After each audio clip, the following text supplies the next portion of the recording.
चलो आज हम स्टार्ट करने वाले हैं next receptor, next sense organ year. Clear है? तो स्टार्ट करते हैं। हेडिंग बनाओ ईयर। ईयर को हम लोग ऑडिटरी रिसेप्टर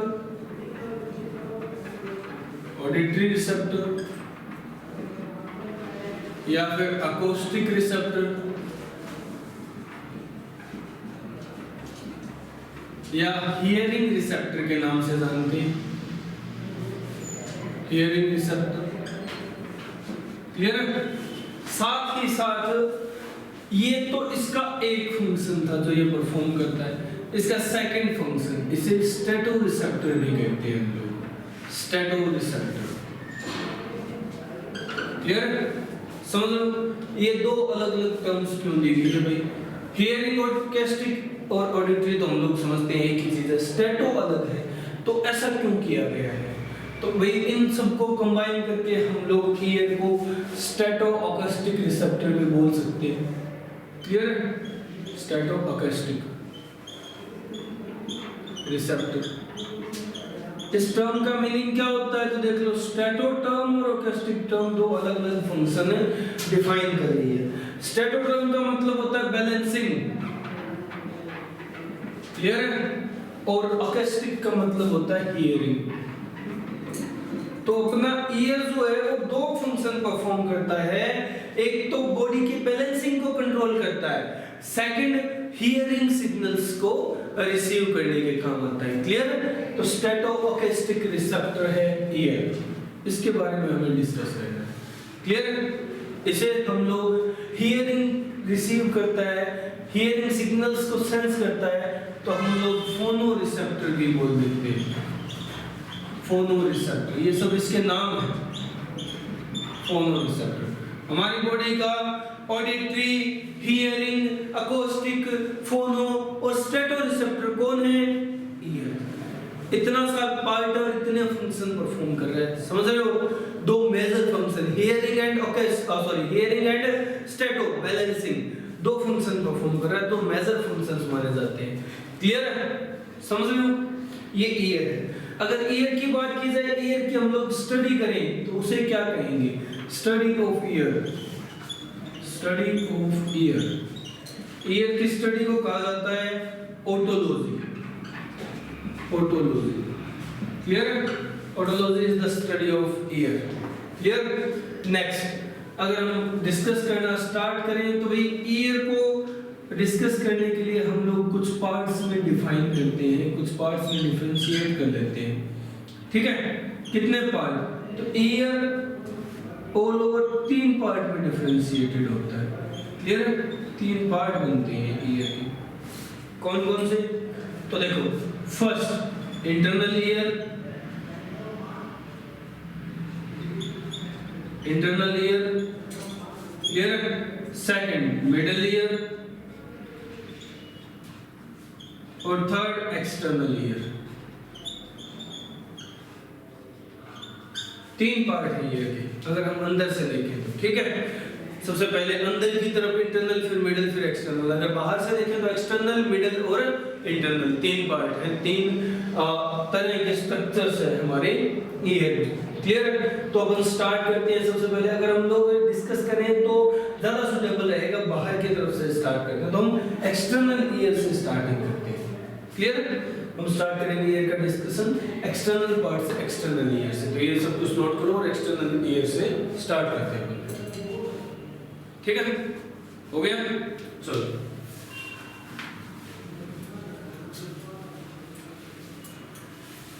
अब ईयर का फर्स्ट पार्ट कहो या सबसे आउटर पार्ट कहो, एक्सटर्नल ईयर।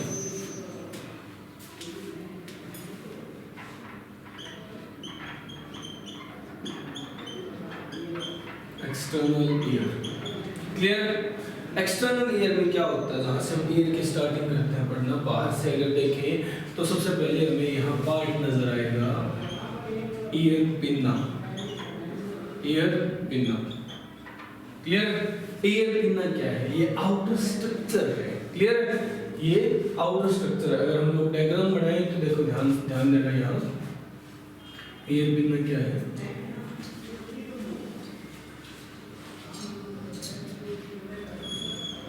ये आउटर स्ट्रक्चर थोड़ा सा अच्छा सा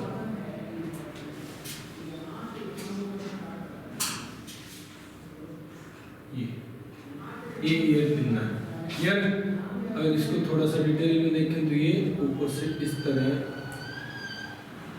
तरह की अपीयरेंस होती है ऊपर से इसकी।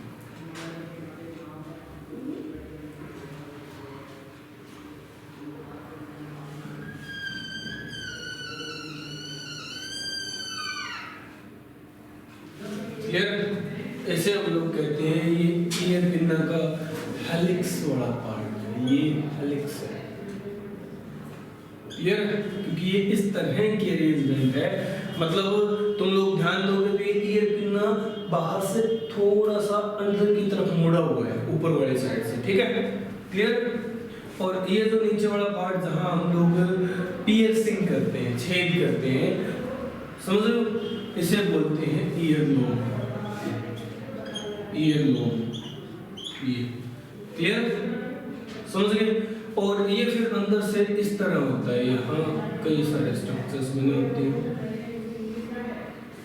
इस तरह से, और ये एक ओपनिंग बनाते हैं ऐसी कर्व्ड टाइप। इस ओपनिंग को, इस स्ट्रक्चर को हम लोग कहते हैं कोंका। कोंका, ईयर कोंका। क्लियर? ये समझ गए? तो ईयर पिन्ना एक्चुअल में बना किस चीज का है? अगर हम बात करें हमारे ईयर पिन्ना की, तो ईयर पिन्ना कार्टिलेजिनस है। कार्टिलेज का बना हुआ है। क्लियर? समझ लो। और इसमें मसल्स होती है। मसल यहाँ स्टार पॉइंट डाल देना, 3 मसल्स प्रेजेंट है। क्लियर? 3 मसल्स प्रेजेंट होती है, बट ये मसल्स कभी यूज नहीं होती। हमारे अंदर ये मसल वेस्टिजियल है, वेस्टिजियल इन ह्यूमंस में ये मसल यूज नहीं होती। क्लियर है? ये मसल्स यूज होती है ईयर पिन्ना को मूव करने के लिए, और ये मसल्स हमारे ईयर पिन्ना में हैं, पर हम लोग यूज नहीं करते क्योंकि ये वेस्टिजियल है, ये यूज नहीं हो सकती हमारे अंदर। ठीक है? फिर किस में यूज होती है? जैसे गाय हैं, भैंस हैं, ये अपने कान हिलाते रहते हैं, तो इनके अंदर यूज होती है ये मसल। इस मसल्स की हेल्प से एक्सटर्नल ईयर पिन्ना हिलता है, मूव करता है। हमारे अंदर ऐसा नहीं है, मूव नहीं कर सकते, बट एक्सेप्शनली कुछ ह्यूमंस ऐसे हैं जो अपनी ईयर पिन्ना मूव कर सकते हैं। ठीक है? समझ लो। उन्हें हम लोग क्या कहते हैं? ये कौन से कैरेक्टर हैं? ये कैरेक्टर हैं जिसे हम लोग कहते हैं कि ये एंसेस्ट्रल कैरेक्टर्स थे। ठीक है? हमारे एंसेस्टर्स में थे बहुत पहले, बीच में नहीं थे, फिर हमारे अंदर अपीयर हो रहे हैं। क्लियर? समझ लो। ये इवोल्यूशन में पढ़ने को मिलता है। क्लियर? जनरली ह्यूमंस में वेस्टिजियल है, ये यूज नहीं होती, ना इनको हम लोग यूज कर सकते हैं। सेकंड पार्ट, ईयर पिन्ना के बाद एक्सटर्नल ईयर में एक पार्ट होता है सेकंड, जैसे हम लोग कहते हैं एक्सटर्नल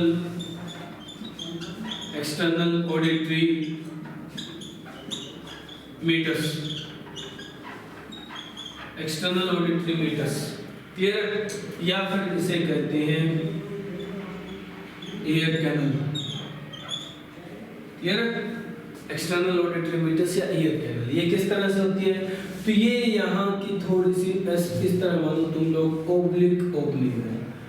ठीक है? ओब्लिक ट्यूबुलर स्ट्रक्चर है, ये ओब्लिक ट्यूबुलर स्ट्रक्चर है, और ये एंड होती है एक मेम्ब्रेनस पार्ट पे जाकर के, जहाँ एक मेम्ब्रेनस स्ट्रक्चर है, मेम्ब्रेन अरेंज, इस मेम्ब्रेन पे जाकर के एंड होती है।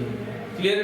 ये है external auditory meatus, external auditory canal. Clear? ये समझ रहे? चलो, इस मीटर्स की स्पेसिफिकेशन क्या है कि भाई ये ओब्लिक होती है, समझ रहे हो? यानी स्ट्रेट नहीं है, ओब्लिक है, थोड़ी सी उठी हुई है। क्यों उठी हुई है भाई? हम लोग ह्यूमंस हैं, नहाते धोते वक्त कोई पानी वानी चला जाए अंदर, ठीक है, तो अंदर जाकर के इस मेम्ब्रेन पे ना रुके, इस मेम्ब्रेन से ना टकराए, इस मेम्ब्रेन के साथ चिपक ना जाए, इसलिए थोड़ा सा ओब्लिक पोर्शन दिया गया कि भाई अंदर जा ही ना सके। ठीक है, थोड़ा सा ऊपर की तरफ, अंदर की तरफ से ऊपर कर दो, वो बैठ करके वापस नीचे आ जाएगा। ठीक है, स्लाइड बना दी, थोड़ा ओब्लिक पोर्शन बना दिया। क्लियर? और ये जो कैनल होती है, ये कहाँ होती है? तो ये स्टार्टिंग पोर्शन तो कार्टिलेजिनस पार्ट होता है, स्टार्टिंग पोर्शन होता है इसका कार्टिलेजिनस पोर्शन, ये है। क्लियर है? स्टार्टिंग पोर्शन तो कार्टिलेजिन के अंदर है,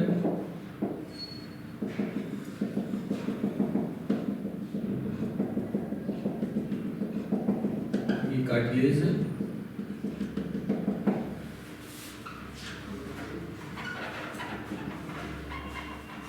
और फिर अंदर वाला जो मेन पोर्शन है, ये बोनी पार्ट के अंदर है, ये बोन है हमारी क्रेनियम की bone. Movement of muscular system में हम लोगों ने पढ़ा है कि यहाँ बोन होती है, कौन सी? हमारे क्रेनियम की, हमारे स्कल की जो क्रेनियल बोन है वो प्रेजेंट है यहाँ। और ये कौन सी बोन है? अगर हमें डिफाइन करना हो तो ये बोन है हमारी टेम्पोरल बोन। क्लियर है? तो टेम्पोरल बोन प्रेजेंट है, बोनी पार्ट, ये टेम्पोरल बोन है।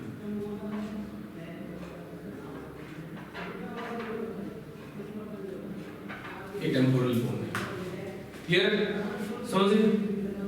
तो पहला स्टार्टिंग वाला पोर्शन तो कार्टिलेजन का है, कार्टिलेजिनस पार्ट, और बाद में बोनी पार्ट है, बोनी पार्ट से कवर्ड है। क्लियर? इसका जो अंदर वाले पोर्शन, इसका जो अंदर वाला पोर्शन अगर हम लोग देखें मीटस का, या एक्सटर्नल ऑडिटरी मीटस बोलो, ईयर कैनल बोलो, इसका अंदर का पोर्शन देखें तो यहाँ कुछ ग्लैंडुलर स्ट्रक्चर्स प्रेजेंट होती है इस तरह से। क्लियर है? इस तरह से ग्लैंडुलर स्ट्रक्चर्स प्रेजेंट है, सेल्स प्रेजेंट होते हैं।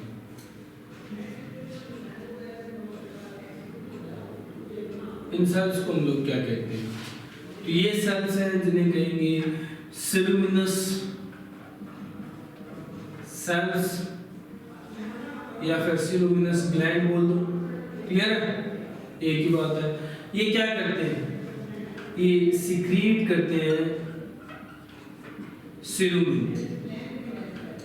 जिसे तुम लोग ईयर वैक्स के नाम से जानते हो। ईयर वैक्स या सिलुमिन, ये सिलुमिनस सेल्स या सिलुमिनस ग्लैंड सीक्रेट करते हैं जो अंदर की तरफ। यहाँ भी वैक्सी सब्सटेंस सिलुमिन सीक्रेट करने की क्या जरूरत पड़ेगी? तो इंपॉर्टेंस ये है सिलुमिन की कि भाई ये भी तो एक ओपनिंग है एक तरह से हमारी बॉडी की, और ओपनिंग में कुछ भी जा सकता है, डस्ट पार्टिकल जा सकता है, धूल मिट्टी कण हवा के साथ जा सकते हैं, वो अंदर जाकर के टकराए ना, चिपके ना, कहीं कोई इन्फेक्शन कोज ना कर दे, उनको रोका जाए, इसलिए यहाँ ये वैक्सी सब्सटेंस सीक्रेट किया जाता है। क्लियर? जिसे सिलुमिन बोलते हैं, सिलुमिनस सब्सटेंस है। कौन सीक्रेट करता है? सिलुमिनस ग्लैंड या सिलुमिनस सेल्स सीक्रेट करते हैं, जो यहाँ अंदर की तरफ प्रेजेंट होते हैं। क्लियर? समझ लो? और ये जो मीटस है इसे ओब्लिक बनाया जाता है, ओब्लिक अरेंजमेंट। क्लियर? ये एंड होती है जहां जाकर के ये एंडिंग पोर्शन, ये जो पार्ट है, क्लियर, इसे हम लोग बोलते हैं टिम्पेनम, टिम्पेनम, या फिर तुम लोग इसे ईयर ड्रम के नाम से जानते हो, ईयर ड्रम के नाम से जानते हो। ये है वो ईयर ड्रम जिससे जाकर के साउंड वेव्स टकराएंगी, जिसकी वजह से इसमें फ्लक्चुएशंस आएंगी, इसमें मूवमेंट होगी। ठीक है? ये वो मेम्ब्रेनस पार्ट ईयर ड्रम है। क्लियर? ये अब यहाँ एक्सटर्नल ईयर कंप्लीट होता है और टिम्पेनम से स्टार्टिंग हो जाती है मिडिल ईयर की। क्लियर? टिम्पेनम से मिडिल ईयर स्टार्ट हो जाता है। तो एक्सटर्नल ईयर में क्या क्या पार्ट था? एक तो ईयर पिन्ना है, ईयर पिन्ना कार्टिलेजिनस है, 3 मसल्स हैं यहाँ जो हमारे अंदर वेस्टिजियल होती है, मूवमेंट नहीं करती है, मसल्स यूज नहीं हो सकती, हमारे ईयर पिन्ना मूव नहीं करते। एक्सेप्शनली कुछ ह्यूमन बीइंग्स में ये कैरेक्टर पाए जाते हैं, तो इवोल्यूशन का पॉइंट है। Clear? Second, external auditory meatus या ईयर कैनल प्रेजेंट है। Ear canal obliquely arranged canal है, ठीक है, ट्यूबुलर स्ट्रक्चर है जो ओब्लिक अरेंज किया गया है। एंड होता है ये मिडिल ईयर के स्टार्टिंग पोर्शन टिम्पेनम पे जाकर के, जिसे ईयर ड्रम कहते हैं। इसके अंदर सिलोमिनस ग्लैंड या सिलोमिनस सेल्स प्रेजेंट होते हैं जो ईयर वैक्स सिलोमिन सिक्रीट करते हैं। कुछ पार्ट इसका कार्टिलेजन से ढका होता है स्टार्टिंग वाला, कुछ पार्ट में फिर बोन होती है, बोनी पार्ट है, ठीक है, उसके अंदर से ये कैनल गुजर रहे हैं, समझ रहे हो? ये है एक्सटर्नल ईयर। और ईयर पिंगला का लोअर पार्ट जिसमें पियर्सिंग होती है उसे बोलते हैं ईयर डोम। ईयर समझ रहे हो? ये यहाँ होता है छेद करके जो भी टांगना हो टांग सकते हो। ये चलो ये एक्सटर्नल ईयर था, नोट किया, नोट कर निपटाओ इसे। हो गया? चलो अब हम आते हैं एक्सटर्नल ईयर के बाद मिडिल ईयर पे। क्लियर? तो मिडिल ईयर है,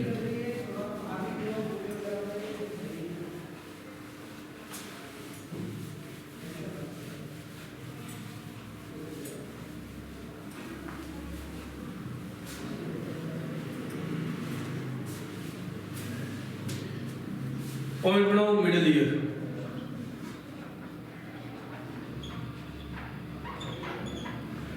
मिडिल ईयर की स्टार्टिंग हम लोग कहां से बताते हैं? जहां एक्सटर्नल ईयर खत्म हुआ था, टिम्पैनम से स्टार्ट होता है मिडिल ईयर। क्लियर?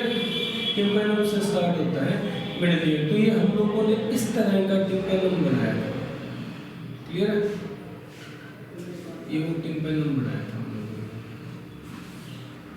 ये टिम्पैनम। क्लियर? टिम्पैनम से मिडिल ईयर स्टार्ट होता है, तो यहाँ से मिडिल ईयर की स्टार्टिंग करो। मिडिल ईयर ऐसा स्ट्रक्चर है,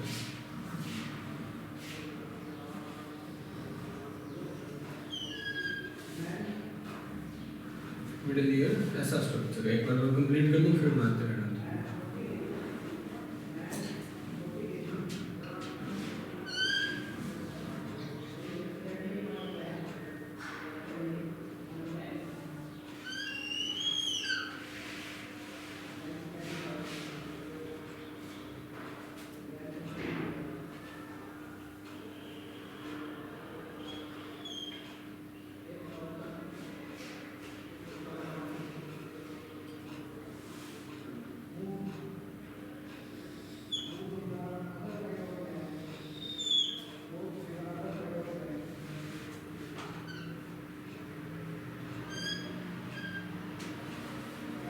ये मिडिल ईयर है। क्लियर? अब देखो इसमें क्या क्या स्ट्रक्चर होती है, क्या क्या स्पेसिफिकेशन होती है। सबसे पहले ये स्टार्ट होता है टिम्पैनम से, टिम्पैनम। क्लियर? एयर टिम्पैनम से इस टिम्पैनम के साथ एसोसिएटेड होती है कुछ बोन्स, ठीक है। अब वो ईयर बोन्स है, छोटी है इसलिए उन्हें ओसाइकल्स बोल देते हैं। ईयर ओसाइकल्स प्रेजेंट है।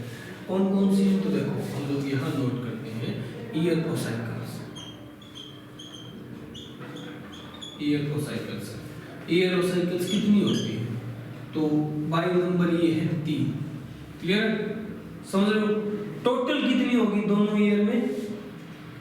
6 होगी ना। चलो 3, तो हम लोग कहेंगे 3 टाइप की है, ठीक है। नंबर है 6 दोनों ईयर में, ये तुम लोग समझ जाओगे कौन कौन सी है। तो देखो 3 ईयर ओसाइकल कौन कौन सी? सबसे पहली है मेलियस, मेलिस। क्लियर? सेकंड है इंकस और थर्ड है stapes. Clear? Malleus, incus, stapes. Third है स्टेपिस। मेलिस, इंकस और स्टेपिस तुम लोग याद रख लोगे। ये कौन कौन सी होती हैं? तो ट्रिक रख लेना याद, miss, malleus, incus, stapes. Outer to inner, malleus outer है। क्लियर? ये एक्सटर्नल ईयर की तरफ है, ये मिडिल है और ये इनर ईयर की तरफ। अभी इनर ईयर आगे होगा इससे भी, ठीक है। तो ये इनर है। क्लियर? समझ रहे हो? मेलिस की स्पेसिफिकेशन देखी जाए तो मेलियस जो है ये हैमर शेप्ड होती है, हैमर शेप्ड। क्लियर? हथौड़े जैसी। समझ रहे हो? ये तुम लोग जानते हो हैमर हथौड़ा होता है। नेक्स्ट इंकस जो है ये एनविल शेप्ड होती है, एनविल शेप। ये तुम लोग नहीं जानते एनविल क्या होता है। तो मोची देखा है तुम लोगों ने, लोहार देखा है, लोहार, ठीक है, आयरन स्मिथ देखा है। उस आयरन स्मिथ के पास कूटने के लिए, लोहे को कूटने पीटने के लिए, शेप चेंज करने के लिए लोहे को जिस चीज पे रख के हथौड़े मारे जाते हैं वो एनविल होती है। किस चीज पे रखता है वो? एनविल पे। अब ये तुम लोगों को मोची के पास भी देखने को मिलेगा, इस तरह का स्ट्रक्चर होता है कुछ, है ना। अगर हम लोग बात करें मोची की, कि इस तरह का स्ट्रक्चर होता है।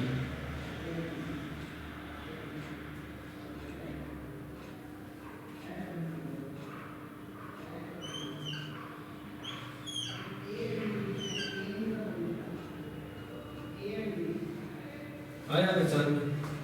क्लियर? वो जूते को यहाँ फंसाता है, फिर ठीक करता है, कूटता है। ऐसा ही कुछ लोहार के पास होता है, आयरन स्मिथ के पास।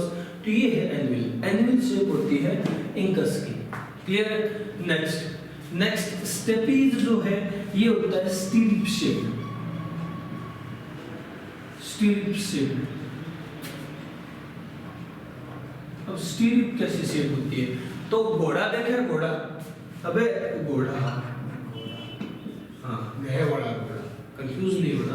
घोड़ा देखा है? अब घोड़े पे चढ़ते हैं, घोड़े पे चढ़ते हैं, कैसे चढ़ते हैं? उसमें पैर डाल के। और जो घोड़े पे ऐसे चढ़ते हैं ना, वो पैर जहां डालते हैं, ठीक है, पैर, तो वो पैर डालने वाली इस तरह की शेप की स्ट्रक्चर होती है, इस तरह की, है ना। इसमें पैर डालते हैं और फिर घोड़े पे चढ़ते हैं, तो ये स्टीरिप है। क्लियर है? समझ लो। चलो, तो स्टीरिप शेप है, दोनों शेप समझ आई? ये है। क्लियर? तो ये 3 ईयर को साइकिल्स प्रेजेंट है। फिर इनके आगे, मतलब मिडिल ईयर के एंडिंग पोर्शन पे, एंडिंग पार्ट पे ये 2 स्ट्रक्चर प्रेजेंट होती है। इनको हम लोग क्या कहते हैं? एक शेप में ओवल है तो इसे बोलते हैं ओवल विंडो, ओवल विंडो। एक शेप में राउंड है तो इसे बोलते हैं राउंड विंडो। अगर हम लोग एक्चुअल वर्ड्स की बात करें, इनके लिए क्या यूज किया जाता है, तो ओवल विंडो के लिए टर्म यूज की जाती है फेनेस्ट्रा ओवेलिस, और राउंड विंडो के लिए यूज की जाती है fenestra rotundus. Fenestra ovalis and fenestra rotundus, ये 2 टर्म्स यूज की जाती है। क्लियर? और फिर यहाँ एक स्ट्रक्चर प्रेजेंट होता है इस तरह का, ये हम लोग डाइजेस्टिव सिस्टम में पढ़ करके आए हैं, बता दो अगर याद हो तो। क्या है? ये है यूस्टेचियन ट्यूब। शाबाश, बिल्कुल कर दिया। यूस्टेचियन ट्यूब है। क्लियर? समझ रहे हो? और ये किससे कहाँ कनेक्ट करती है? मिडिल ईयर को कनेक्ट करती है किसके साथ? नेज़ोफेरिंक्स। फेरिंक्स के नेज़ल वाले पार्ट, नेज़ल चैम्बर वाले पार्ट में, नेज़ोफेरिंक्स में। क्यों होती है? प्रेशर, ताकि इस टिम्पेनम के इस तरफ और इस तरफ, दोनों तरफ एयर प्रेशर मेंटेन रह सके। ठीक है? एयर प्रेशर मेंटेन क्यों करना पड़ता है? क्योंकि ये बहुत पतली मेम्ब्रेन होती है, बहुत थिन मेम्ब्रेन होती है। थोड़ा सा एयर प्रेशर का डिफरेंस है, जोर का थप्पड़ मार दो, अच्छे ताकत से हवा अंदर जाएगी तो फट जाएगी, ये मेम्ब्रेन फट जाएगी। समझ रहे हो? हर जगह वही नहीं फटता जो तुम लोग सोच रहे हो, मेम्ब्रेन फट जाएगी। इसलिए एयर प्रेशर मेंटेन रखना पड़ता है दोनों साइड। तो यूस्टेचियन ट्यूब है। अब ट्यूब मेंटेन कैसे रखती है भाई? बाहर जो एयर प्रेशर था वैसे एयर प्रेशर यहाँ कब बढ़ेगा? जब ये भी एक्सटर्नल एनवायरनमेंट के कांटेक्ट में होगा। तो ये मिडिल ईयर एक्सटर्नल एनवायरनमेंट के कांटेक्ट में कैसे होगा? इस ट्यूब की हेल्प से ये हमारे गले में खुलती है, यहाँ फेरिंक्स में, नेज़ोफेरिंक्स में, और यहाँ से तो एयर जाती रहती है, तो ये एक्सटर्नल एनवायरनमेंट के कांटेक्ट में आ जाता है। एक बार एयर प्रेशर मेंटेन हुआ फिर ये वाल्व बंद हो जाते हैं। ये है यूस्टेचियन वाल्व,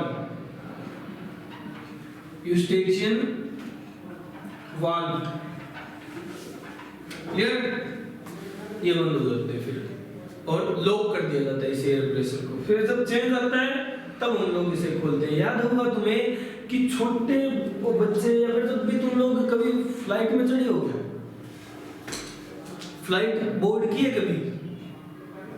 अबे एरोप्लेन में जहाज उड़ता है जो चढ़े हो उसमें? हाँ, तो चढ़ते वक्त दर्द हुआ था कान में? हुआ था या नहीं हुआ?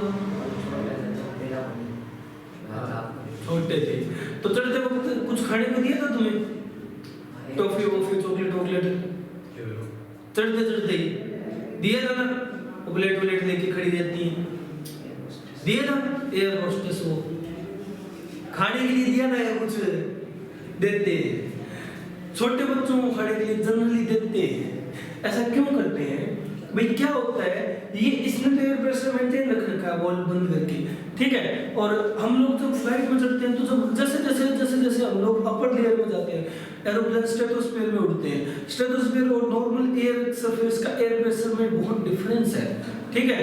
तो वहां जाएंगे, वहां एक्सटर्नल एयर प्रेशर तो चेंज हो जाएगा, ठीक है, बाहर वाला तो ये तो चेंज नहीं हुआ, इसके अंदर वाला हिस्से का एयर प्रेशर तो ये चेंज नहीं होता ना। जब हम लोग टेक ऑफ कर रहे होते हैं फ्लाइट, उस वक्त एयर प्रेशर में डिफरेंस आता है, चेंज होता है। ये चेंज नहीं होता, ये क्लोज रहता है, बाहर का चेंज होता है, तो फिर दर्द होने लगता है। यहाँ टिम्पेनम पे प्रेशर क्रिएट होता है और टिम्पेनम दर्द करने लगती है, कान भी करते हैं उस वक्त, ठीक है।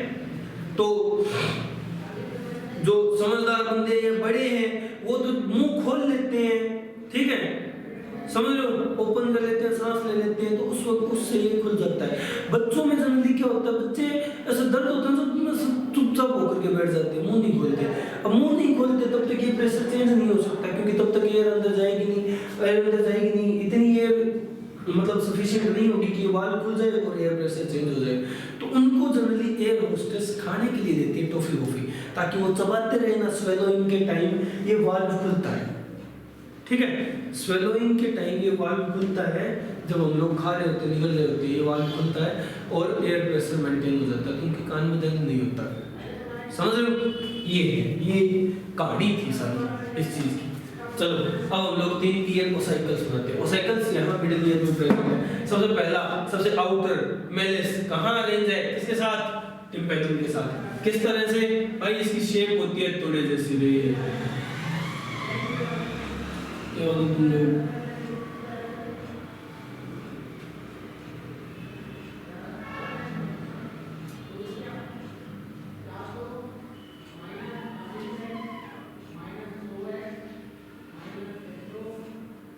ये थोड़े जैसा मेलिस है, क्लियर? ये क्या है? मेलिस। फिर इंकस। इंकस जो होता है वो एनविल शेप्ड होता है, क्लियर है? इसके साथ एसोसिएटेड है।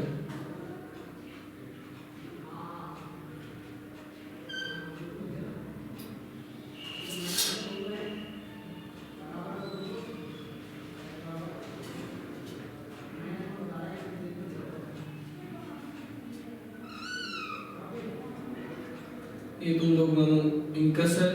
और फिर लास्ट में होता है स्टेपीज। स्टेपीज किस तरह से होता है? तो भाई ये इंकस लास्ट में इस तरह का पोर्शन बनाता है और अटैच हो जाता है स्टेपीज के साथ।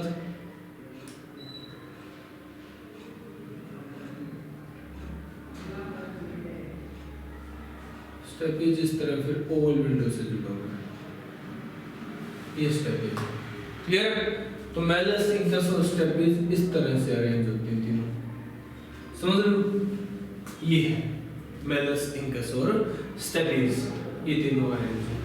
अब ये पोर्शन कहलाता है हमारा मिडिल ईयर। मिडिल ईयर में ये सब कुछ सारा ये जुगाड़ किया गया है। मेलिस, इंकस और स्टेपीज अरेंज की गई है इस तरह से, क्लियर? फिर हम लोग कहते हैं कि भाई ये छोटी बोन्स है, ओसाइकल का है ये, ठीक है। ओसाइकल होती है स्मॉल बोन्स, तो स्मॉल बोन्स में भी सबसे छोटी बोन कौन सी है? सबसे छोटी है स्टेपीज। और ऐसा ही नहीं, ये स्टेपीज हमारी पूरी बॉडी की सबसे स्मॉलेस्ट बोन है, क्लियर है? तो स्टार में डाल के लिखना smallest bone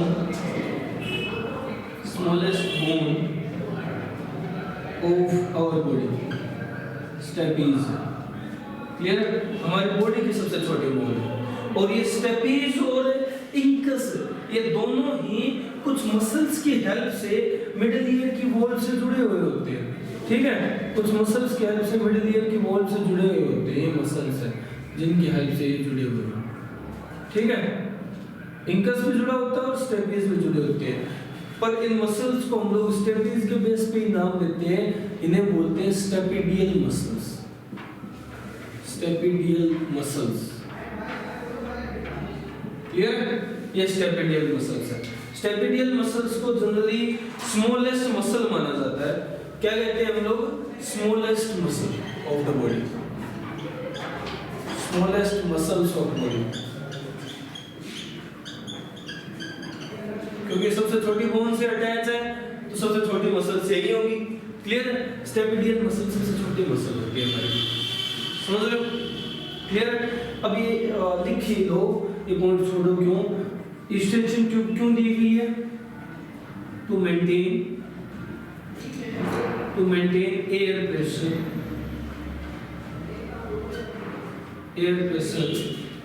on both sides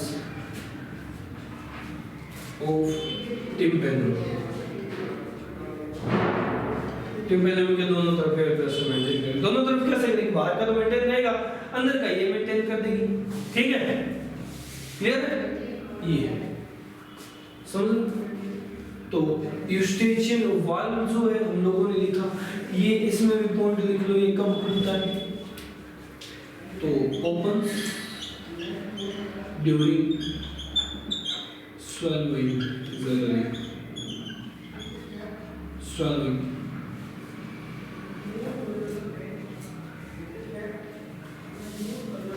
या फिर तुम लोग कहो जैसे हम लोग फूड का इसको एक्चुअल जैसे ये बच्चों की बात करते हैं तब swallowing के टाइम बताते हैं, पर लिखिए लो swallowing, ठीक है,